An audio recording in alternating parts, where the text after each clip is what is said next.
Johnny మాస్టర్‌కి సంబంధించినటువంటి కేసులో జానీ మాస్టర్ మెడకి గట్టిగానే ఉచ్చు బిగిసినట్టే నాకు అనిపిస్తుంది. ఎందుకంటే ఇదేమీ చిన్న విషయం కాదు. ఛార్జ్ షీట్‌లో చాలా పెద్ద పెద్ద విషయాలు బయటపడినట్టు మనకి అర్థమవుతుంది. మామూలుగా బేసిక్‌గా జరిగింది మీ అందరికీ తెలుసు. అసిస్టెంట్ కోరియోగ్రాఫర్ ఎవరైతే ఇతని మీద కంప్లెయింట్ రైజ్ చేసిందో అంటే పోక్సో కేసు పెట్టారు, జైలుకెళ్ళాడు, తర్వాత బెయిల్ మీద ప్రస్తుతానికి బయట ఉన్నాడు. సో నార్సింగ్ పోలీసులు ఇప్పుడు ఛార్జ్ షీట్ రెడీ చేశారు.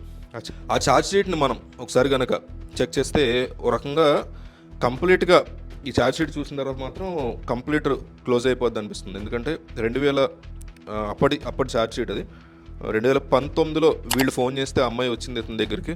జానీ మాస్టర్ దగ్గర అతను అసిస్టెంట్ కొరియోగ్రాఫర్ పనిచేస్తుంది. డే 1 నుంచి ఎప్పుడైతే అమ్మాయి పనిలో జాయిన్ అయిందో అప్పటి నుంచి కూడా వీళ్ళ టీంకి జాయిన్ అయిందో అప్పటి నుంచి కూడా అవుట్డోర్ షూటింగ్కి వెళ్తే చాలు ఇక అతను ఆమెని తీవ్రంగా లైంగికంగా వేధిస్తున్నాడని, పలుమార్లు అత్యాచారం కూడా చేశాడు అనే అంశాన్ని పోలీసులే ధృవీకరిస్తున్నారు. ఛార్జ్ షీట్లో పోలీసులు మెన్షన్ చేసింది ఏంటంటే క్యారవాన్ ఉంటుంది కదా, అందులోకి వెళ్ళిపోయి ఇతను అమ్మాయి ఒక్కతో ఉన్నప్పుడు అమ్మాయిని లేకపోతే ఇతనే ఉన్నప్పుడు ఆ అమ్మాయిని పిలిపించుకుని ఆ అమ్మాయి ముందు జిప్ ఓపెన్ చేసి ఇట్లా చేయమనేసి బలవంత పెట్టడం, తను నచ్చింది చేయమంటాం, అట్లయితే తను చెప్పింది చేయమంటాం, అలా చేయలేకపోతే కనుక చేయనన్నప్పుడు కొట్టడం, తిట్టడం చేయడం, దారుణంగా కొట్టడం, అట్లా ఓ రోజు కొట్టినప్పుడు పైనటువంటి అద్దం తగలడం, దానికి కూడా దెబ్బలు తగలటం.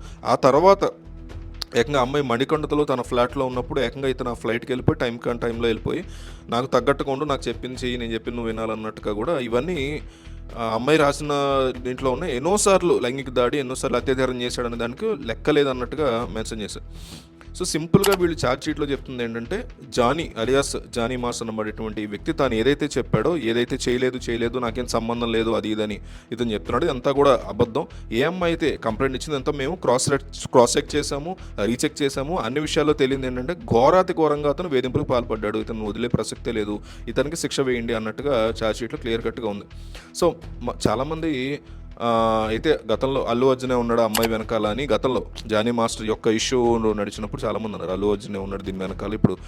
ఇప్పుడు రివర్స్లో అల్లు అర్జున్కి దెబ్బ కొడుతుంది అది ఇది అన్నట్టు కూడా కామెంట్లు చేసేవాళ్ళు ఉన్నారు. ఇప్పుడు ఈ ఛార్జ్ షీట్ చూసాక అట్లా అంటాం అట్లా. సో ఒకళ్ళ మీద ఒకళ్ళు పని కట్టుకుని ఇదేం ఉండదు. కానీ రేపొద్దున కమింగ్ మూవీస్ కూడా అల్లు అర్జున్తో చేస్తాను కూడా ఇతను చెప్పాడు. ఆ టీం కూడా అట్లాగే రియాక్ట్ అయింది, సుకుమార్ టీం. సో అల్లు అర్జున్ దీనికి సంబంధం లేదు. కానీ మొత్తం ఛార్జ్ షీట్ చూసిన తర్వాత మాత్రం ఒక 10% దీంట్లో మీకు నిజం ఉన్నా సరే ఖచ్చితంగా చాలా పెద్ద పెద్ద శిక్షలు పడేటువంటి పరిస్థితి కనిపిస్తుంది. ఎందుకంటే ఇది పోక్సో కేసు, చాలా పెద్ద ఇష్యూ. అమ్మాయి మైనర్గా ఉన్నప్పుడు చేశాడు ఇవన్నీ అని పోలీసులు కూడా ధృవీకరిస్తున్నారు కాబట్టి చాలా పెద్ద కేసు ఇష్యూ అయ్యే పరిస్థితి కనిపిస్తుంది. సో దీని మీద మీకేమనిపిస్తుంది కామెంట్ చేయండి. ఛానల్ సబ్స్క్రైబ్ చేసుకోండి. అనేక ట్రెండింగ్ టాపిక్స్ మనం కవర్ చేస్తాము. సో సబ్స్క్రైబ్ చేయండి ఒకసారి.